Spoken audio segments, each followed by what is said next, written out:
شام کے 5 بجے ہیں۔ السلام علیکم، یہ ریڈیو پاکستان ہے۔ رئیسہ قاسمی سے خبریں سنیے۔ اہم خبروں کا خلاصہ۔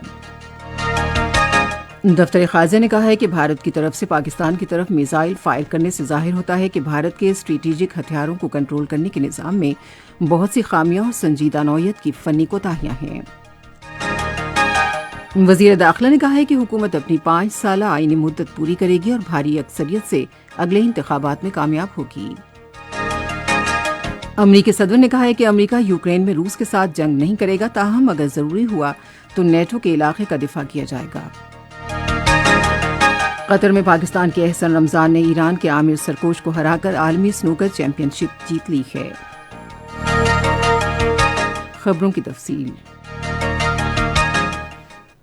پاکستان نے عالمی برادری پر زور دیا ہے کہ وہ بھارت کے میزائل واقعے کا سخت نوٹس لے اور خطے میں تصویراتی استحکام کے فروغ کے لیے اپنا کردار ادا کرے۔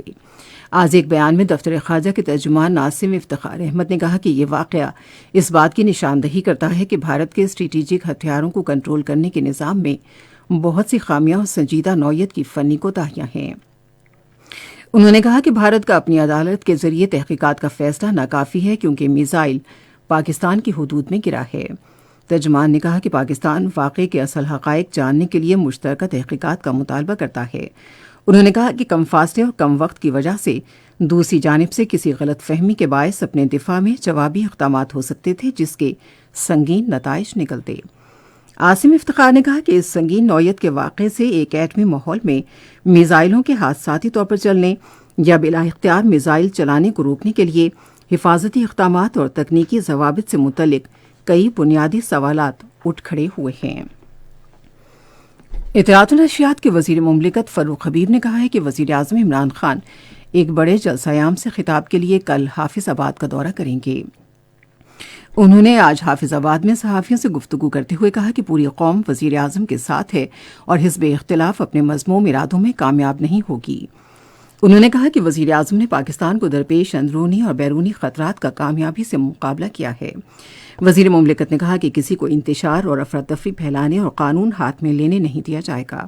انہوں نے ایک سوال کے جواب میں کہا کہ عوام کی فلاح و بہبود کے لیے حافظ آباد سمیت پنجاب میں اربوں روپے مالیت کے ترقیاتی منصوبے شروع کیے گئے ہیں۔ ایک اور سوال کے جواب میں فاروق حبیب نے کہا کہ عوام کی سہولت کے لیے حکومت نے پیٹرولیم مصنوعات کی قیمتوں میں کمی کی ہے۔ وزیر داخلہ شیخ رشید احمد نے کہا ہے کہ حکومت اپنی 5 سالہ آئینی مدت پوری کرے گی اور بھاری اکثریت سے آئندہ عام انتخابات جیتے گی۔ آج کوئٹہ میں صحافیوں سے گفتگو کرتے ہوئے انہوں نے کہا کہ حزب اختلاف کی عدم اعتماد کی تحریک ناکام ہوگی کیونکہ حکومت سیاسی محاذ پر اعتماد ہے۔ شیخ رشید نے حزب اختلاف پر زور دیا کہ وہ محاذ آرائی کی سیاست سے گریز کرے اور ملک کی بہتری کے لیے کام کرے۔ بھارت کے غیر قانونی زیر قبضہ جموں کشمیر کے اضلاع پلوامہ، گاندربل اور کپواڑہ میں بھارتی فوج نے ریاستی دہشت گردی کی تازہ کارروائیوں میں مزید 4 نوجوان شہید کر دیے ہیں۔ بھارتی فوجیوں نے 2 نوجوانوں کو گزشتہ رات ضلع پلوامہ کے علاقے چیوہ کلاں میں محاصرے اور تلاشی کی کارروائی کے دوران، جبکہ ایک نوجوان کو ضلع گاندربل کے علاقے نونار اور ایک نوجوان کو ضلع کپواڑہ کے علاقے ہندواڑہ میں شہید کیا۔ ان تازہ واقعات کے بعد گزشتہ 3 دن کے دوران شہداء کی تعداد 7 ہو گئی ہے۔ امریکی صدر جو بائیڈن نے کہا ہے کہ امریکہ یوکرین میں روس کے ساتھ جنگ نہیں کرے گا، تاہم ضرورت پڑی تو نیٹو کے علاقے کا دفاع کرے گا۔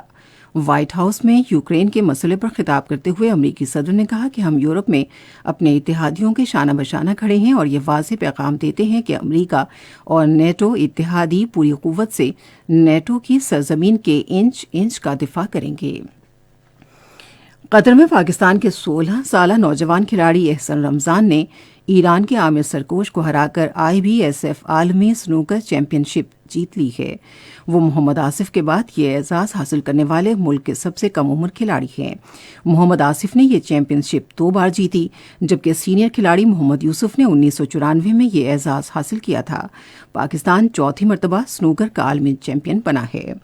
کراچی میں پاکستان اور آسٹریلیا کے درمیان 3 کرکٹ ٹیسٹ میچوں کی سیریز کے دوسرے ٹیسٹ کے پہلے روز آسٹریلیا نے پاکستان کے خلاف اپنی پہلی اننگز میں اب سے تھوڑی دیر پہلے تک 245 رنز بنائے اور اس کے 2 کھلاڑی آؤٹ ہوئے تھے۔